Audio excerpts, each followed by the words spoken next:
بسم اللہ الرحمن الرحیم والصلاة والسلام علی اشرف المرسلین وعلی آلہ وصحبہ اجمعین۔ سورہ بقرہ کی دوسری آیہ کریمہ، اس پر ہماری گفتگو جاری تھی، جس میں اللہ رب العزت نے ارشاد فرمایا ذالک الکتاب لا ریب فیہ، یہ وہ کتاب ہے جس میں شک کی کوئی گنجائش نہیں ہے۔ ھدی للمتقین، یہ ہدایت ہے کس کے لیے؟ للمتقین، پرہیزگاروں کے لیے، صاحب تقوی لوگوں کے لیے، متقین کے لیے۔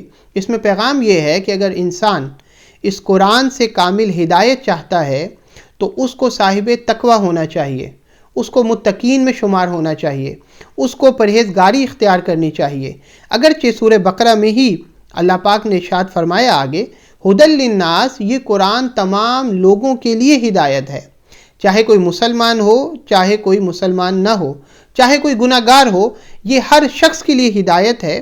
لیکن جو ہدایت متقین کو نصیب ہوتی ہے اس میں، اور عام شخص کو جو ہدایت نصیب ہوتی ہے اس میں فرق ہے۔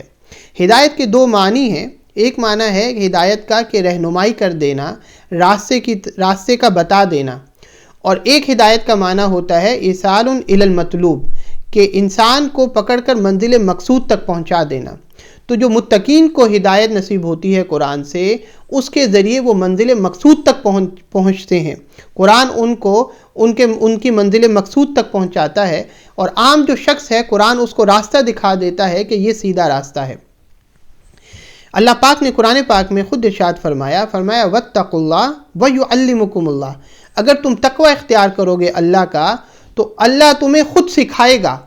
وہ کیسے سکھائے گا؟ کہ جب تم صاحب تقوی ہوگے، جب تم متقین میں سے ہوگے، جب تم اللہ کے احکامات پر عمل کرو گے، عمل پیرا ہوگے، تو یہی قرآن پھر جب تم پڑھو گے تو اسی قرآن کے ذریعے اللہ تم پر وہ راز منکشف کرے گا جو عام انسان پر منکشف نہیں ہوتے۔ اللہ پاک تمہیں اسی قرآن سے وہ ہدایت نصیب کرے گا جو عام انسان کو ہدایت نصیب نہیں ہوتی۔ تو اللہ پاک ہمیں وہ ہدایت نصیب کرے جس سے ہم منزل مقصود تک پہنچ جائیں۔ اس کے بعد قرآن نے بیان کیا الذین یؤمنون بالغیب، کہ یہ جو متقین لوگ ہیں ان کی کیا کیا صفات ہوتی ہیں، ان میں کیا کیا کوالٹیز ہوتی ہیں۔ اس میں پہلی کوالٹی اور پہلی صفت بیان کی، فرمایا الذین یؤمنون بالغیب، کہ متقین وہ ہوتے ہیں جو غیب پر ایمان لاتے ہیں۔ غیب کون سے غیب پر ایمان لاتے ہیں؟ وہ ایمان لاتے ہیں کہ قرآن نے بتایا کہ پچھلی امتوں کے ساتھ ایسا ایسا ہوا، پچھلے انبیاء علیہم السلام جو آئے ان کے یہ واقعات ہیں، تو لہٰذا جو کچھ ہوا ہم نہیں جانتے، وہ ہمارے لیے غیب ہے۔ قرآن نے بیان کیا ہے، ہم اس پر یقین رکھتے ہیں۔ قرآن نے بیان کیا ہے کہ تم نے ایک دن مرنے کے بعد پھر دوبارہ قیامت والے دن اٹھنا بھی ہے، ہم نے یقین کیا، ہمارے لیے غیب ہے کہ جی بالکل اٹھنا ہے۔ قرآن نے بیان کیا کہ جنت ہے، دوزخ ہے، سارے معاملات ہوں گے، یوم جزا کا دن ہوگا، ہمارے لیے غیب ہے، ہم نے یقین کیا۔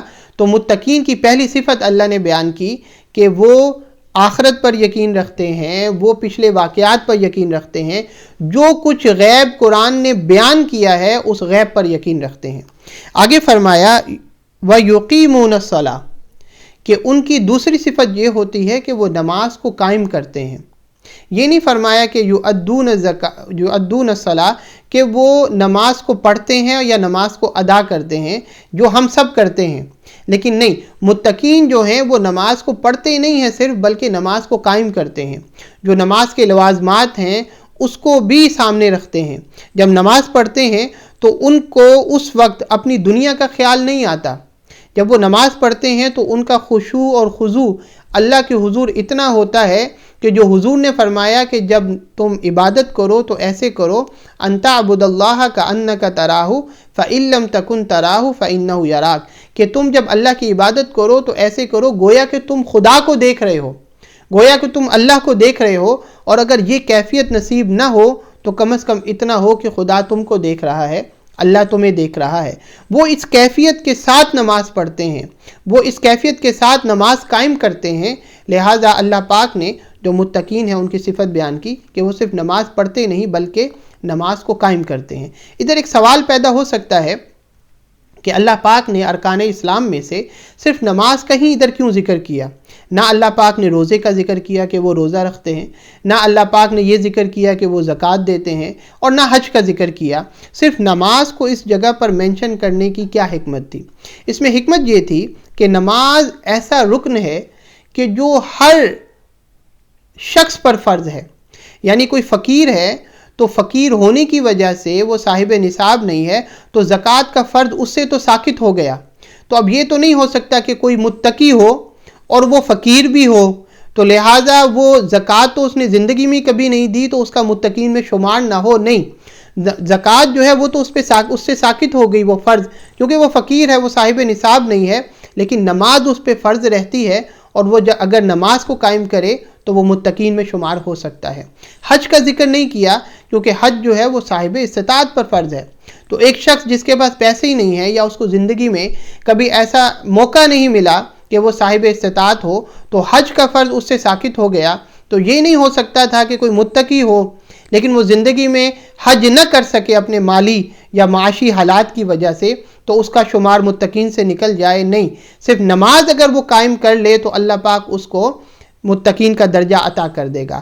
اس کے بعد نہ تو ادھر روزے کا ذکر ہوا، کیونکہ اگر کوئی شخص بیمار ہے یا سفر پر ہے تو روزے کا جو فرض ہے اس وقت اس کے لیے ساقط ہو جاتا ہے، اس نے بعد میں روزہ رکھنا ہوتا ہے، یا اگر ایسا بیمار ہے کہ کبھی ٹھیک نہیں ہو سکتا تو پھر فدیہ اس نے دینا ہوتا ہے، تو لہٰذا وہ جو روزے کا فرض تھا وہ اس سے ساقط ہو گیا۔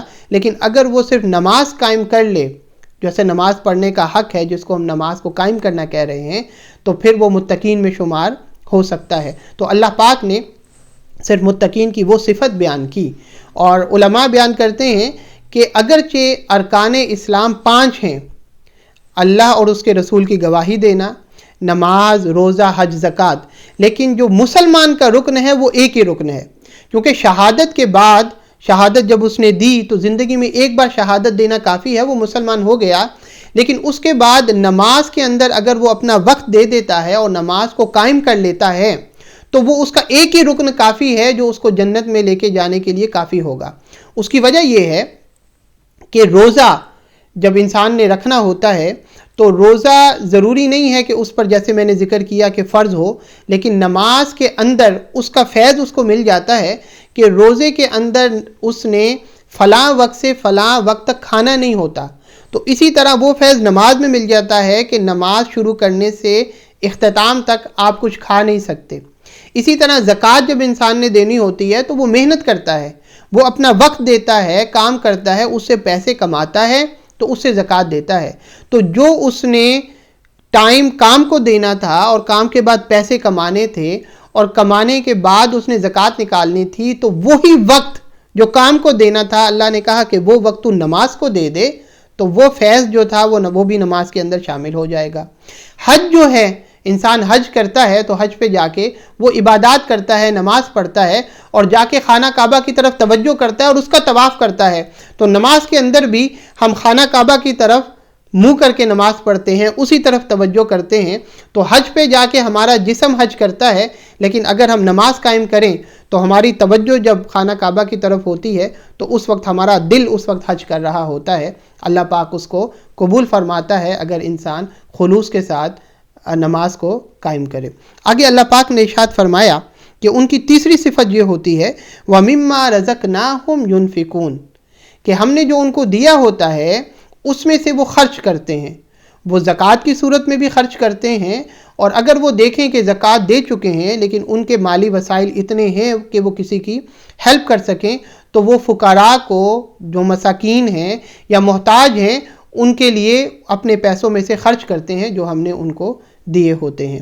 یہاں پر ہم آج اپنی گفتگو کا اختتام کرتے ہیں۔ اللہ رب العزت سے دعا ہے جو سنایا اس کو سمجھنے کی اور اس پر عمل کرنے کی توفیق عطا فرمائے۔ وآخر دعوانا ان الحمدللہ رب العالمین۔